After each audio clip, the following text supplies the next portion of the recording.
Olá, boa noite. Nós estamos aqui mais uma vez dialogando com vocês e hoje nós estamos recebendo aqui Marcos Macedo da Silva. O Marcos é psicólogo, não é isso, Marcos? Isso. Membro do CRP de Minas Gerais. E o Marcos vem conversar com a gente hoje sobre um tema muito importante para todos nós, que é medicalização da vida.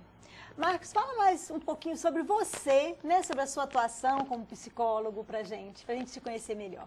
Bom, Sonara, primeiramente agradecer, né, o convite para poder estar aqui no seu programa, né, e também agradecer e parabenizar por abrir o espaço, né, para uma discussão desse tema da medicalização, que é um tema tão importante, embora não seja muito falado hoje em dia na mídia, mas é um tema muito importante que a gente deve fazer, deve debater. E parabenizar então por abrir esse espaço aqui, e a gente vai tentar aqui trazer algumas questões, reflexões, de forma a contribuir para que as pessoas possam, né, saber um pouquinho mais do que é isso, né, o que é esse processo de medicalização da vida. Sim, Marcos. E o que é? Explica para a gente então. Primeiro, como que começa essa discussão sobre medicalização? Bom, eu poderia talvez fazer uma diferença de duas partes, né? Uma parte teórica e uma mais política, né? Acho que teoricamente a gente pode localizar no Ivan Illich, que é um teórico que desde a década de 70 já traz essa discussão sobre a medicalização.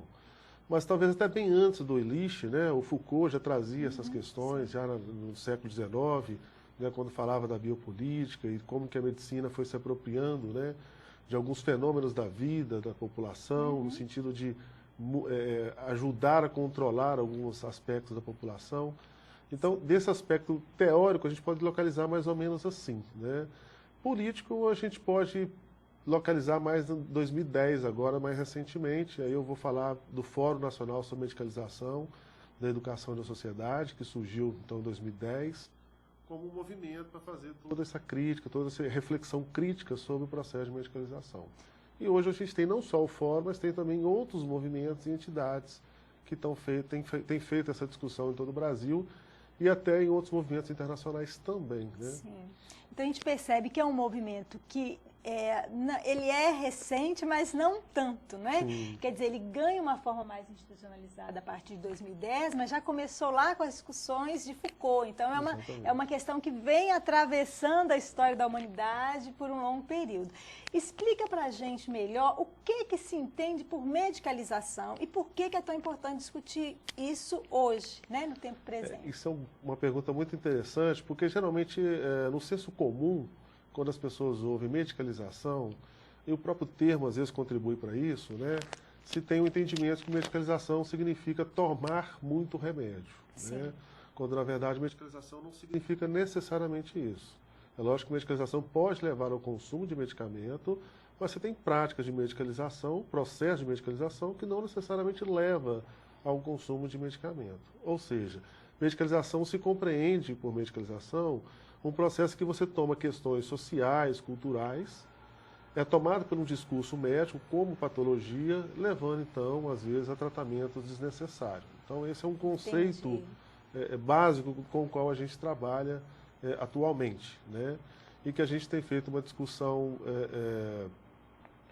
principalmente nos últimos 2 anos, né? A partir do DSM, né? Que é o Manual de Transtornos Mentais da Associação de Psiquiatria Americana, que lançou a sua 5ª versão agora em 2013, e essa 5ª versão trouxe uma série de problemas, né, colocados como doenças, tem mobilizado um pouco as discussões sobre algum desses fenômenos, né? Sim. Vamos ver se a gente está entendendo, né? Se eu também estou entendendo bem assim, o que a gente está discutindo aqui. Então, a gente está falando de uma medicalização que é mais ou menos o seguinte, vários fenômenos podem ser identificados como doença. E se a doença tem que medicar? Então, como se a tristeza humana, como se a inquietação humana, ou seja, são questões que às vezes nascem na conjuntura social, na contingência do dia a dia, na correria, enfim. E aí essa inquietude que é própria desse tempo acaba sendo patologizada, ou seja, virando uma doença e a gente acha que tem que medicar. É isso que a gente está entendendo? Porque no campo da saúde mental, o limite entre o normal, vamos dizer assim, o patológico, ele é muito tênue, né? Sim. E o que a gente tem percebido sobre esses processos de medicalização é que tem se estabelecido um limite muito rígido para certos padrões de normalidade. Por exemplo, Marcos, dá um exemplo assim para a gente entender melhor. Assim. Pegando o próprio DSM, né, agora Sim. na sua quinta versão, dentre as várias questões que ele traz, uma que foi muito discutida e muito polêmica foi o transtorno de depressão maior, por exemplo. O que é um transtorno de depressão maior? É você ter como limite de uma tristeza profunda um limite de tempo de 15 dias. Então, sim. se você, a partir do 15º dia, vamos dizer assim, permanece num estado, vamos dizer assim, de tristeza, seja ele de qual razão for, você então já é diagnosticado como transtorno de depressão. Então, nós temos aí uma tristeza profunda, por exemplo, em relação à perda de alguma coisa, ou à perda de um ente querido, um luto. Sim. Historicamente, todas as sociedades lidam de alguma forma, o luto não tem uma padronização. Eu posso ter um tempo, né? de lidar com o luto, você pode ter um outro tempo. Então já é problemático a gente delimitar um tempo padrão para o luto, quanto mais esse tempo seja de 15 dias. Né? Então um exemplo assim, muito clássico e foi muito polêmico nessa elaboração do DSM-5, né? Esse caso, esse transtorno, que é o transtorno de depressão maior. Né? Que então transforma o luto, que é um fenômeno cultural, numa patologia que vai levar a tratamento desnecessário. Nesse caso específico, a gente já tem assistido em relação aos quadros de depressão a um consumo exacerbado de antidepressivos por todo o Brasil. Os dados têm nos mostrado isso, né? E que vai nessa lógica de tentar controlar as tristezas ou as mazelas com as quais a gente às vezes tem que lidar, Sim. mas do ponto de vista patológico. Né? E é muito delicado, né? Porque igual o exemplo da tristeza ou do luto, né? Qual que é o tempo da tristeza por uma perda de cada pessoa, né? Então, alguns diagnósticos no campo psicológico ou psiquiátrico são muito delicados de serem feitos, né? E aí o risco mesmo de a gente nem ter a oportunidade de viver o luto. Não é? Porque a nossa sociedade atual nos quer o tempo inteiro atuantes, né? E operantes, e aí você não pode ter o tempo do recolhimento. Você tem que medicar algo que vai te trazer de volta rápido para ser mais produtivo. E aí eu queria te fazer uma outra pergunta. Qual seria a relação entre esse processo de medicalização da vida com a lógica do consumo, que é o que está presente hoje no nosso cotidiano, né? A lógica da produtividade, do consumo, dessa lógica capitalística que está aí dada para a gente? Eu entendo que a medicalização ela vem exatamente a contemplar, vamos dizer assim, essa lógica do consumismo, né? Por vários aspectos. Né? Uma que é essa de você tentar resolver os problemas cotidianos, ou os problemas da subjetividade pela via do consumo de um medicamento, ou seja, eu vou encontrar no medicamento uma resposta para que às vezes não está no medicamento, Sim. mas está nas minhas relações de vidas e tudo mais. E dentro da lógica do consumo da própria lugar do remédio enquanto uma mercadoria de consumo. Né? E aí a gente, ao falar disso, a gente fala da inserção da indústria farmacêutica em todo esse processo. Né? Nós temos uma autora, a Márcia Anjo, né, que ela é médica, professora do Departamento de Medicina Social de Harvard, nos Estados Unidos, né?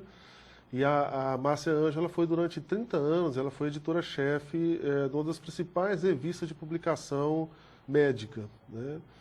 E na década passada, né, ela sai desse lugar e lança um livro onde ela vai exatamente descrever os bastidores que estão por trás hoje das ciências médicas. E ela vai localizar que desde a década de 80, o campo médico passou a ser invadido pela indústria farmacêutica, né? Que passa então a ditar uma série de questões levando a essa lógica do consumo de medicamentos, né, exacerbado. Né?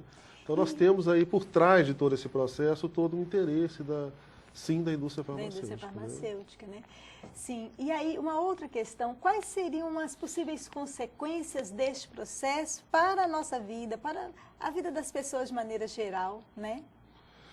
Primeiro que a gente vai tentar encontrar no medicamento alguma coisa que muitas vezes não está nele. Né? E segundo que quando a gente fala no campo da saúde mental de medicamentos psiquiátricos, nós estamos falando de medicamentos que trazem efeitos colaterais muito sérios, muito graves. Né? Na verdade, todo medicamento ele traz um efeito colateral. E esses medicamentos tarja pretas, né, do campo da psiquiatria, trazem efeitos colaterais muito mais graves ainda. Né? Então, muitas vezes você está buscando num lugar, vamos dizer assim, errado, e pode, às vezes, estar trazendo também esses efeitos colaterais que, às vezes, pode ser muito ruim para a própria vida do sujeito, a saúde dele mesmo. Né? Sim, pode, inclusive, ocasionar outras doenças que não estavam ali né, naquele sujeito, mas podem nascer a partir de uso de um determinado medicamento. Exatamente. E muitas vezes a gente nem sabe que a origem de determinadas doenças veio de um medicamento para curar algo que, a princípio, nem deveria ser classificado como uma doença. Sim, exatamente. Né? Realmente é uma questão muito séria, né? Eu fico lembrando que eu tenho amigos, e aí tem uma outra questão importante, que às vezes toma determinados medicamentos, ou para ansiedade, ou porque está muito inquieto, ou porque não está dormindo, né? E a gente pergunta assim, mas como? Quem recetou? Não, eu mesma. Né? Apesar de não serem vendidos sem autorização médica, né? Às vezes repete-se uma receita, às vezes, enfim, sem o devido cuidado, né? Além disso, sem o devido cuidado ao ministrar esses medicamentos, né? Então é uma questão que a gente tem que estar atento. Quando você toca nesse ponto, nós estamos falando de um outro lado, vamos dizer assim, da medicalização, que é essa apropriação pela sociedade mesmo, dessa lógica. Sim. Né? É o sujeito que não consegue dormir, vai pegar o diazepam do vizinho. Exatamente. E aí isso vai se espalhando, né? E as pessoas muitas vezes não têm nenhuma prescrição de um profissional. Sim. Mas eles vão se autoprescrevendo Sim. essas medicações que vão tomando que é justamente essa lógica de medicalização da vida. Exatamente. E essa medicalização, às vezes, igual a gente está dizendo, por conta própria. Né?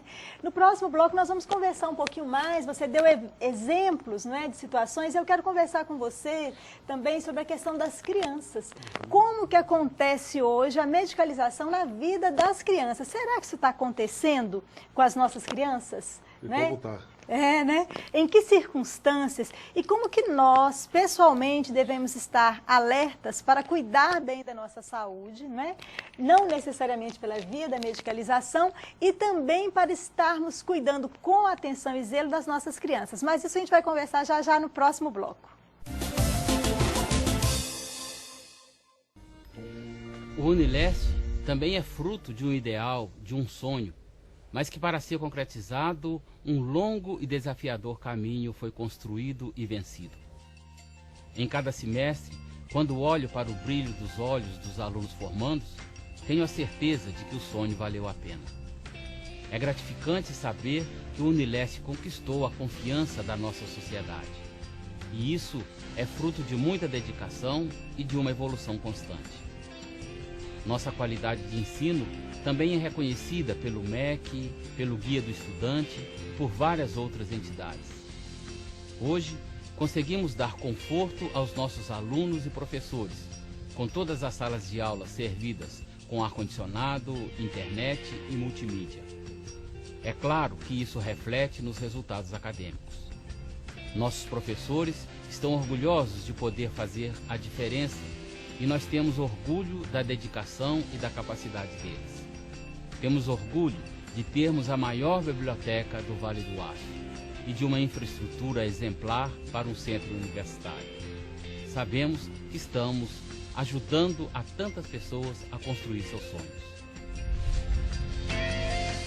É por isso que o Unileste está de portas abertas para você.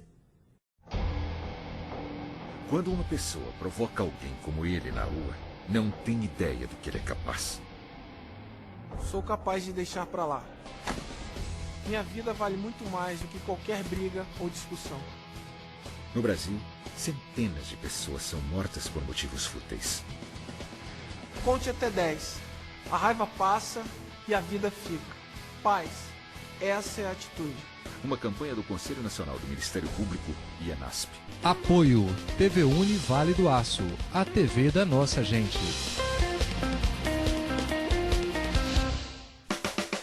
Invista na vida. Estou aprendendo assim sobre noção de informática, né? Se aprofundando em algumas partes da informática.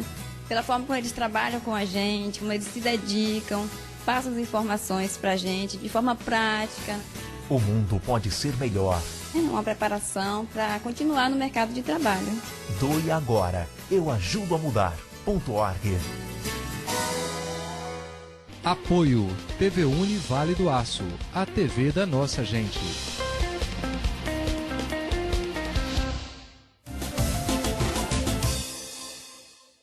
Estamos de volta com o programa Diálogos e hoje nós estamos conversando com Marcos Macedo com um tema muito interessante que fala diretamente ao coração de todos nós, que é medicalização da vida. No bloco anterior, Marcos nos explicou o que é medicalização e nós finalizamos falando sobre as crianças. E o Marcos vai nos dizer um pouquinho como que é essa questão de medicalização da vida com as nossas crianças. Isso vem acontecendo, Marcos? Dentro da discussão da medicalização, talvez das crianças tenham tomado muita relevância a partir da hiperatividade, né? Acho que isso tem sido um dos grandes problemas hoje das escolas, em todo o país, né?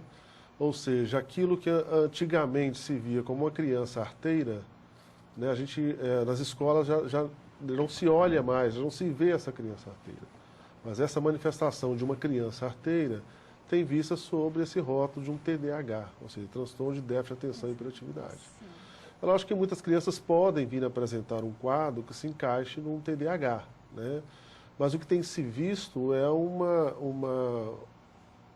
quantidade muito além do que de fato é, ou seja, exatamente, um excesso muito grande e, consequentemente, ao consumo de medicamentos extremamente altos, né? Só para você ter uma ideia, o levantamento da Anvisa de 2011 ou 2012, ele apontou que de um ano para o outro, o consumo de Ritalina, né, que é a medicação usada para os quadros de TDAH, houve um aumento de um ano para o outro de 75%. Né? Então, esse é um número extremamente preocupante. Sim. Agora, mais preocupante do que a gente pegar esse número quantitativo, ou seja, um aumento de 75%, é um outro dado que esse levantamento trouxe, que é apontar que nos meses de janeiro, fevereiro, junho e julho, esse número cai lá embaixo.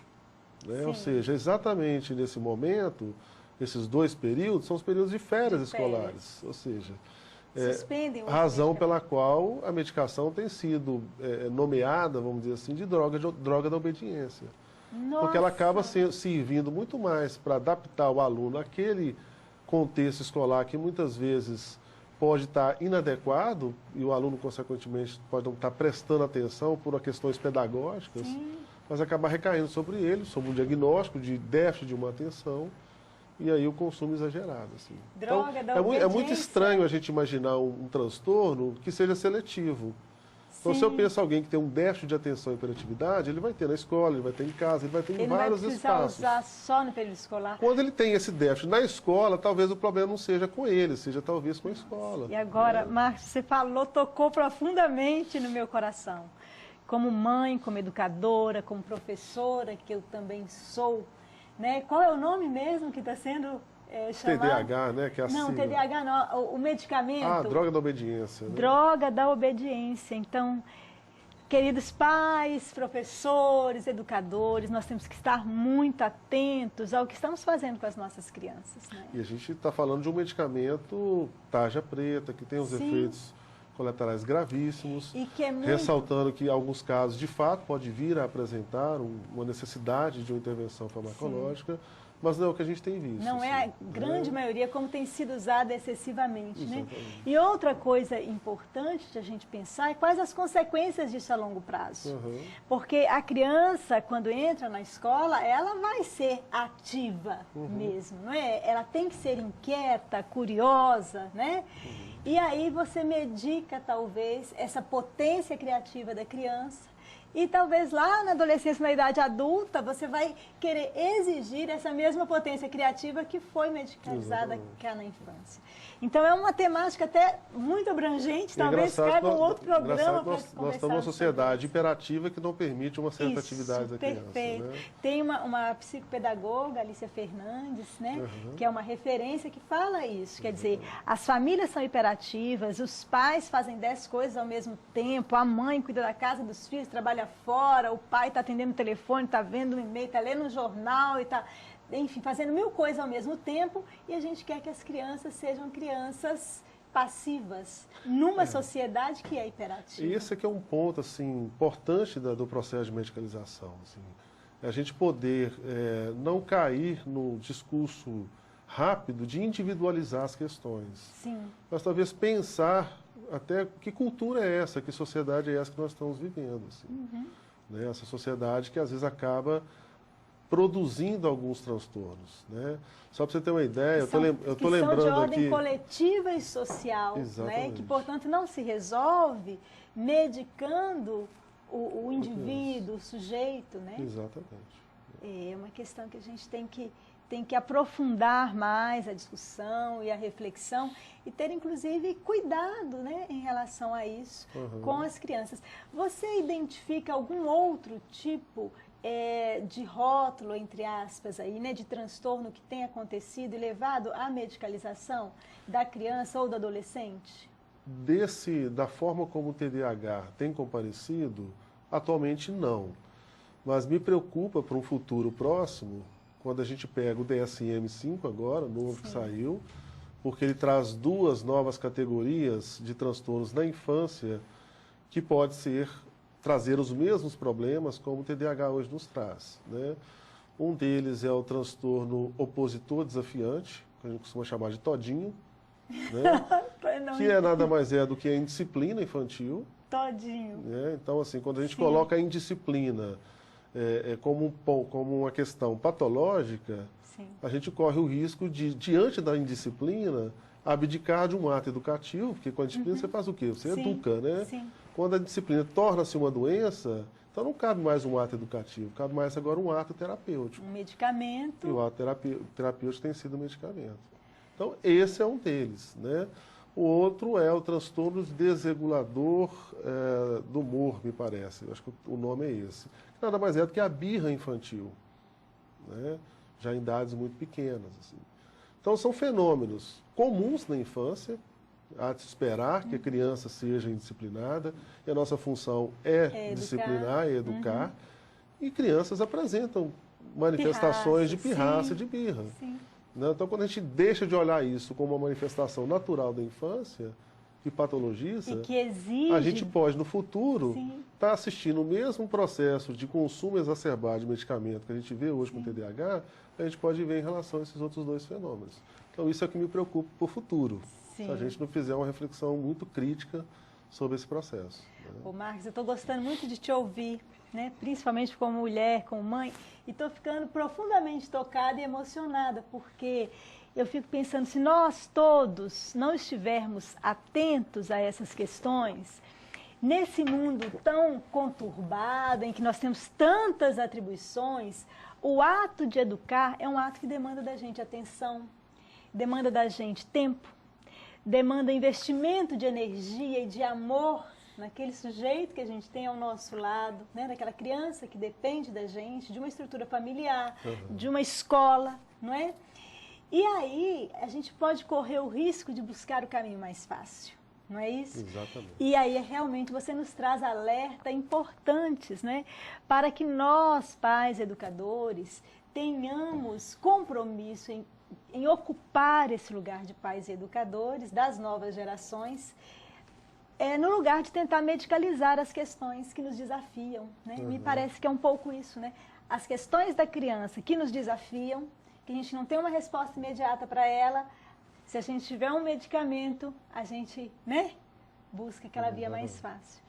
E eu queria conversar com vocês sobre essa questão, porque me parece que diante da dor, né, diante da dificuldade, seja ela de qualquer natureza, seja uma dor emocional da perda de alguém, uma tristeza profunda, seja uma dor de não saber lidar com a indisciplina de uma criança, ou de não saber lidar com a inquietude de uma criança, a gente tende a buscar uma resposta mais rápida, né? Considerando a nossa sociedade, que exige da gente o tempo inteiro que sejamos produtivos, que estejamos atentos, né, que estejamos disponíveis e felizes, né? Ainda tem essa questão. A gente tende a buscar, então, a resposta mais rápida, não é? Para entrar nessa engrenagem e estar bem, vamos dizer assim, diante do contexto social, né? E aí, quais seriam os caminhos, né? Quer dizer, quais os caminhos para a gente lidar com essas dores, lidar com essas inquietudes, com esses desafios, né? Que não seja pela via da medicalização, né? Que alternativas a gente teria ou que seriam melhor para se buscar? Né? Talvez uma preocupação que a gente tem que ter é, será que a gente vai encontrar num comprimido o sentido para a vida? Porque uma pessoa que está num quadro que a gente pode nomear aí como depressão, como tem sido, que há de se ressaltar que é muito diferente do que se considerava como depressão em décadas passadas. Então, hoje, uma tristeza prolongada é tida como depressão. Então, se a pessoa está nesse estado, eu posso entender que falta para ela um certo sentido para a vida. Sim. Sentido para a vida, eu sempre costumo falar isso com as pessoas com qual eu trabalho, que a gente não encontra o sentido para a vida num remédio. Sim. O que a gente pode encontrar no remédio, talvez seja o alivio de alguns sintomas, que é diferente. Em Belo Horizonte, a gente tem uma experiência assim, muito interessante, um grupo musical chamado Meninas de Sinhá. Esse grupo musical ele é composto por 50 senhoras de 50, 40 anos de idade, e que todas elas tinham como característica em comum fazerem tratamentos por quadro de depressão no posto de saúde. Sim. E eram senhoras que tomavam os seus remédios para depressão e não tinham melhoras, muito pelo contrário, iam só piorando.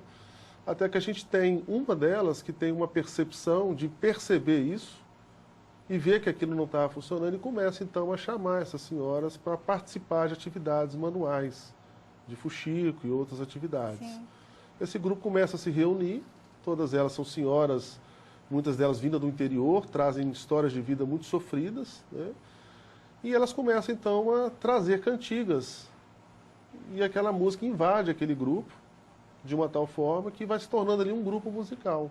É a sabedoria popular, né? Exatamente. Nossos avós já diziam, quem canta, os males espanta, Hoje, as Meninas de Sinhá já é um grupo conhecido nacionalmente, viajam, faz shows, tornaram até celebridades, vamos dizer assim, mas o grande barato das Meninas de Sinhá é o fato de nenhuma delas hoje necessita do recurso de um remédio para encontrar o sentido para a vida. Sim. Porque o sentido para a vida elas encontraram na música. Bem, então, Marcos, você acredita que o nosso tempo acabou? Temos que voltar de novo. Acho que a gente vai ter que conversar um pouquinho mais, sobre essas questões. E eu já te agradeço profundamente. Eu fiquei muito emocionada com a sua fala, com o nosso diálogo, com as questões importantes que você trouxe para a gente, Principalmente por nos ajudar a entender, que o importante para as nossas dores, não é achar um remédio para alívio imediato dessas dores, mas talvez buscar um lugar de verdade para se viver. Viver em verdade, atribuindo sentido a essa vida, e encontrando coisas que nos dê alegria. Acho que toda a sua fala hoje me fez refletir sobre isso e me trouxe esse ensinamento.